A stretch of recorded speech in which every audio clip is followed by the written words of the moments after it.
একদিন বিশ্বনবীর কাছে হঠাৎ জিবরাইল আলাইহিস সালাম ওহী নিয়ে আল্লাহর হুকুমে মসজিদে নববীতে আসলেন এবং তিনি যখন এই ওহী নিয়ে আসতেন সাধারণ সাহাবী দাহিয়াতুল কালবির রূপ নিয়ে আসতেন।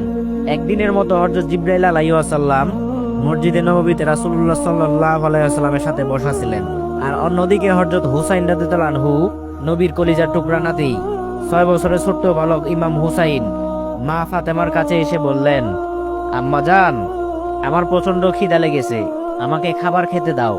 ফাতেমা রাদিয়াল্লাহু আনহা বললেন, বাবা, ঘরে তো কোনো খাবার নেই, আজ 3 দিন হলো চুলায় কোনো আগুন জ্বলে না। হযরত হুসাইন রাদিয়াল্লাহু আনহু বললেন, ঠিক আছে, তাহলে আমি মসজিদের নববীতে যাই, দেখি নানার কাছে কোনো খাবার পাই কিনা। এই বলে হযরত হুসাইন রাদিয়াল্লাহু আনহু দৌড়ে মসজিদের নববীর দিকে রওনা দিলেন। পিছন থেকে মা ফাতেমা হযরত হুসাইনকে ডেকে বললেন, বাবা হুসাইন, মসজিদের নববীতে তোমার নানার কাছে গিয়ে কোনো লাভ নেই, তোমার নানাও 3 দিন ধরে অনাহারে মসজিদের নববীতে না খেয়ে বসে আছে। ইমাম হুসাইন রাদিয়াল্লাহু আনহু এক দৌড়ে মসজিদের নববীর দরজায় এসে উপস্থিত হলেন এবং তিনি খেয়াল করে দেখলেন মসজিদের নববীতে তার নানা বসে আছে এবং তার নানার কাছে একজন সাহাবী বসে আছে। ওই সময় হযরত জিবরাইল আলাইহিস সালাম বিশ্বনবীর কাছে ওহী নিয়ে এসেছিলেন।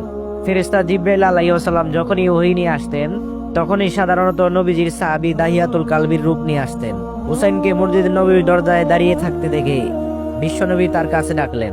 নবীজির ডাক শুনে হযরত হুসাইন এক দৌড়ে নবীজির কোলে গিয়ে বসলেন এবং নবীজির দাড়ি মুবারকে হাত বোলাতে বোলাতে বললেন, ও নানা, আমার প্রচন্ড খিদা লেগেছে, আমি খিদার যন্ত্রণায় টিকতে পারছি না, তাই আমি তোমার কাছে ছুটে আসলাম, আমাকে কিছু খাবার দাও।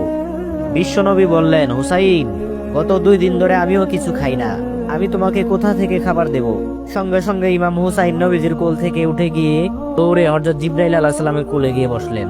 6 বছরের ছোট্ট বালক হযরত হুসাইন রাদিয়াল্লাহু আনহু ভাবলেন, এটা আমার নানার সাহাবী দাহিয়াতুল কালবি। নানার সাহাবী ভেবে হযরত হুসাইন রাদিয়াল্লাহু আনহু ফেরেশতা জিবরাইল আলাইহিস সালামের কোলে গিয়ে বসলেন এবং ফেরেশতা জিবরাইল আলাইহিস সালামের দাড়ি মুবারকে হাত বোলাতে লাগলেন আর বললেন, ও নানার সাহাবী, আমার নানা যতগুলো সাহাবী আছে তারা যখনই আমার নানার কাছে আসে কিছু না কিছু হাদিয়া তো নিয়েই আসে, কিন্তু আমি প্রায়ই দেখি তুমি আমার নানার কাছে আসো, আমার নানাকে তুমি বিড়বিড় করে কি যেন বলো, আবার চলে যাও, কিন্তু কোনোদিন তো দেখলাম না তুমি আমার নানার কাছে একটু হাদিয়া নিয়ে এসেছো। আজকে আমি হুসাইন তোমার কোলে বসেছি, যতক্ষণ তুমি আমাকে খাবার না দেবে ততক্ষণ আমি তোমার কোল থেকে নামছি না। হুসাইনের এই কথা শুনে বিশ্বনবী বললেন, ও নানা ভাই, ওর কাছে কোনো খাবার নাই, তুমি আমার কাছে আসো। হযরত হুসাইন রাদিয়াল্লাহু আনহু বললেন, ও নানা, আমি আজকে আর তোমার কাছে যাব না, আমি তোমার এই কিপন সাহাবীর কাছ থেকে খাবার আদায় করে ছাড়বো। হুসাইন রাদিয়াল্লাহু আনহুর কথা শুনে নবীজি একটু চিন্তিত হলেন, কেননা হুসাইন যাকে কিপন বলছে তিনি তো আল্লাহ রাব্বুল আলামিনের বিশেষ ফেরেশতা হযরত জিবরাইল আলাইহিস সালাম।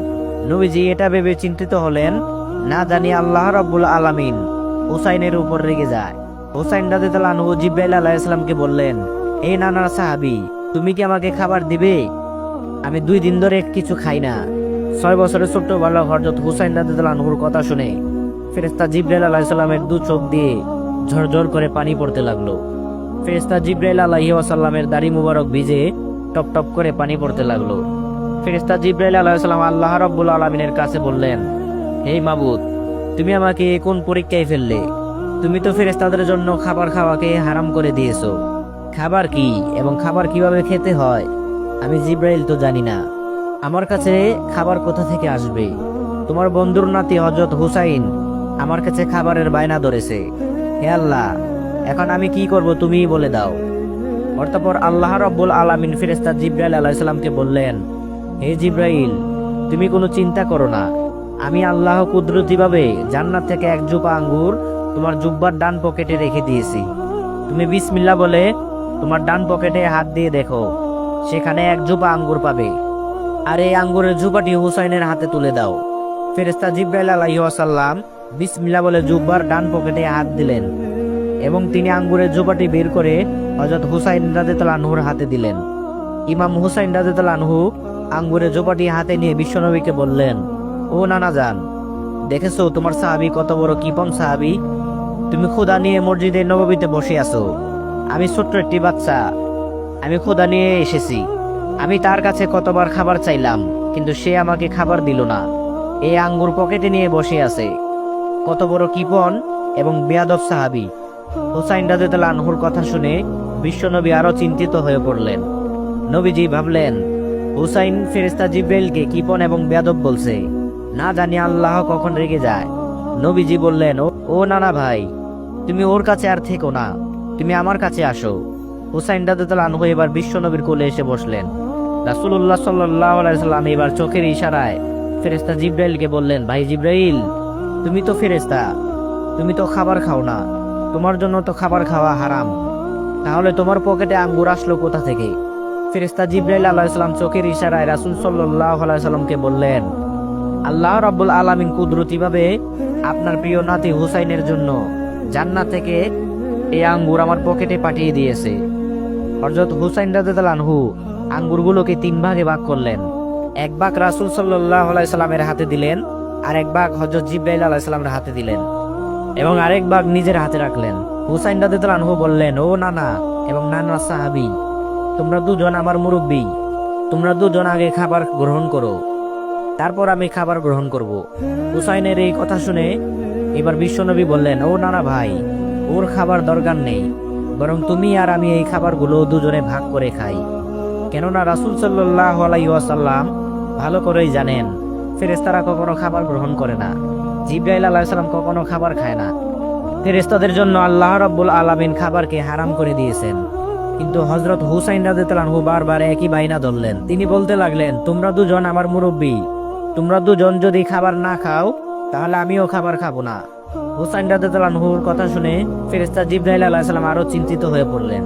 তিনি আল্লাহ রাব্বুল আলামিনকে ডেকে বললেন, হে মাবুদ, তুমি আমাকে কোন কঠিন পরীক্ষায় ফেলেছো?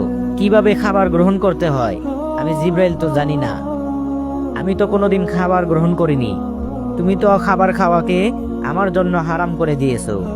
সঙ্গে সঙ্গে আল্লাহ রাব্বুল আলামিন আরশে আজিম থেকে বললেন, হে ফেরেশতা জিবরাইল, তুমি কোনো চিন্তা করো না, আমার প্রিয় বন্ধুর কলিজার টুকরা নাতি হুসাইন বাইনা ধরেছে, তোমাকে খাবার খেতেই হবে। আমি মহান আল্লাহ রাব্বুল আলামিন তোমাকে অনুমতি দিয়ে দিলাম, তুমি আঙ্গুরটা ছিঁড়ে তোমার মুখে দিয়ে দাও, বাকিটা আমি আল্লাহ রাব্বুল আলামিন দেখে নেব। অতঃপর আল্লাহ রাব্বুল আলামিনের পক্ষ থেকে যখন এই হুকুম আসলো, তখন ফেরেশতা জিবরাইল আলাইহিস সালাম আঙ্গুরটা ছিঁড়ে তার মুখে দিয়ে দিল। হযরত হুসাইন রাদিয়াল্লাহু আনহু তিনি বিশ্বনবীর কলিজার টুকরা ছিলেন। হুসাইন রাদিয়াল্লাহু আনহুর পা থেকে মাথা পর্যন্ত এমন কোনো জায়গা নেই যেখানে রাসূলুল্লাহ সাল্লাল্লাহু আলাইহি ওয়াসাল্লাম চুম্বন করেনি। হুসাইন রাদিয়াল্লাহু আনহুকে বিশ্বনবী রাসূলুল্লাহ সাল্লাল্লাহু আলাইহি ওয়াসাল্লাম অত্যন্ত ভালোবাসতেন।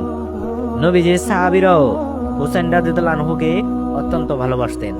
ফেরেশতাগণও হুসাইন রাদিয়াল্লাহু আনহুকে অনেক ভালোবাসতেন।